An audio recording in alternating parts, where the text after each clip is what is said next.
Kenya, a land of breathtaking beauty and untamed splendor, where golden savannas meet snow-capped mountains, water bodies, and vibrant cultures flourish. But that is changing.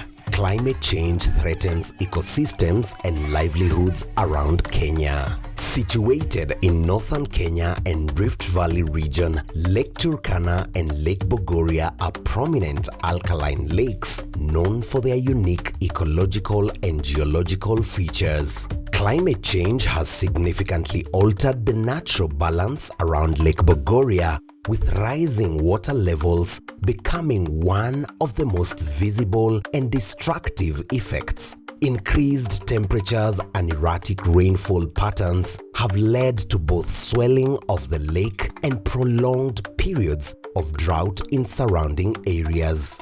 This paradox, flooding on one side and drought on the other, reveals the complex and devastating nature of climate change on the Endorois community, the indigenous stewards of the Lake Bogoria region.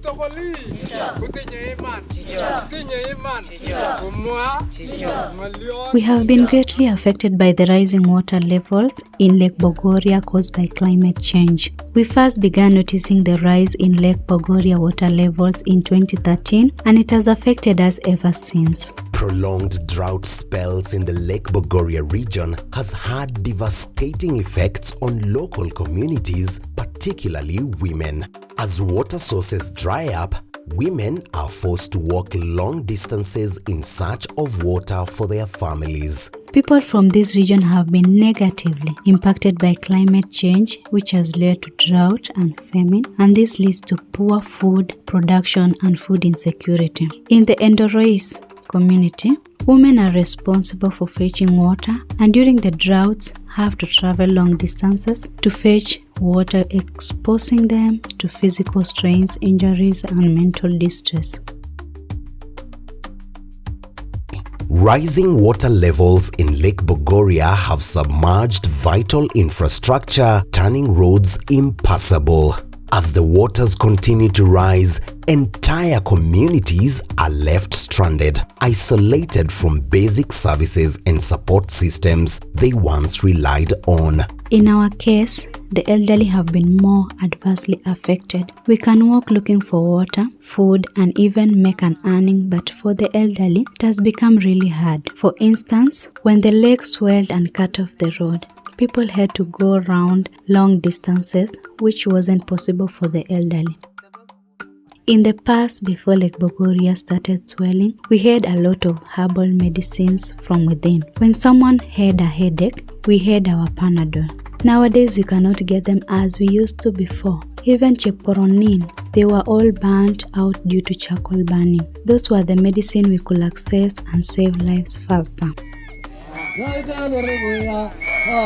Climate change has profoundly impacted both Lake Bogoria and Lake Turkana in Kenya, leading to strikingly similar environmental and socio-economic challenges. The Turkana region in the northwestern Kenya faces a severe scarcity of clean drinking water due to its arid climate, limited infrastructure, and environmental challenges. Only about 28% of households in Turkana County have access to potable water, with many residents traveling an average of 10 kilometers to reach the nearest water source.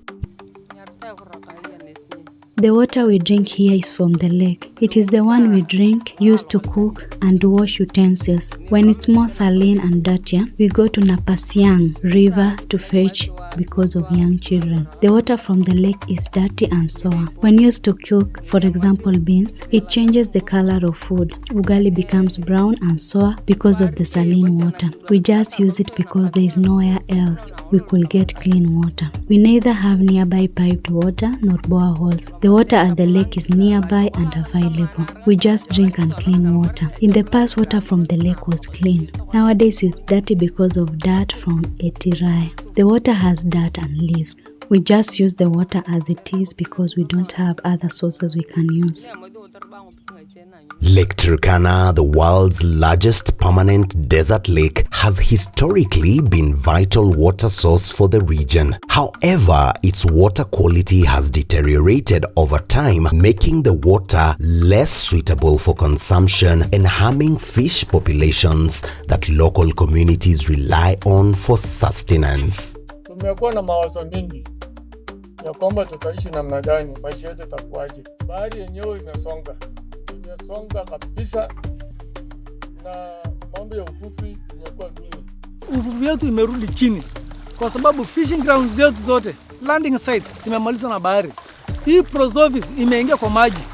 Sisi kabisa hatuna ile maeneo kabisa tunafua hapa. Tuko na nets, tuko na boats, lakini tumekosa tutafuta hii net wapi, tutatega wapi. The invasive Prosopis gilliflora species was introduced in the 1980s to combat desertification, but has now proliferated across Turkana region. This aggressive species has overtaken grazing lands, reduced biodiversity, and disrupted traditional pastoralist practices. Unajua sasa wanyama ndiye naajiri sisi kama kazi.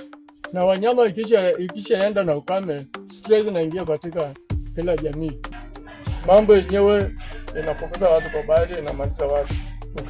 Ukiingia mchana hata usiku, mambo ndio hiyo anakula watu. Mahali tulikuwa tumejenga, serikali ilikuwa imetusaidia pia hospitali, mashule, kuna shule kama Natole, kuna shule iko Ngumuria Lokipetot, imemalizwa na bahari. Kuna mafactory ya samaki ilikuwa imejengwa kando ya bahari. Sehemu kama Tolanya kuna factory ilikuwa imejengwa huko. Sehemu kama Loyangalani kuna factory ilikuwa imejengwa huko. Yaani zote za hizi imeingia kwa maji na ilikuwa mamilioni ya pesa. The destruction of community infrastructure by the rising Lake Turkana water levels is wreaking havoc in more ways than one. Diseases, crocodile attacks, and loss of income sources are just a tip of the iceberg. Despite these immense challenges, the people of Lake Bogoria and Lake Turkana regions are demonstrating an unyielding spirit and determination to survive and rebuild in the face of an unpredictable and changing climate.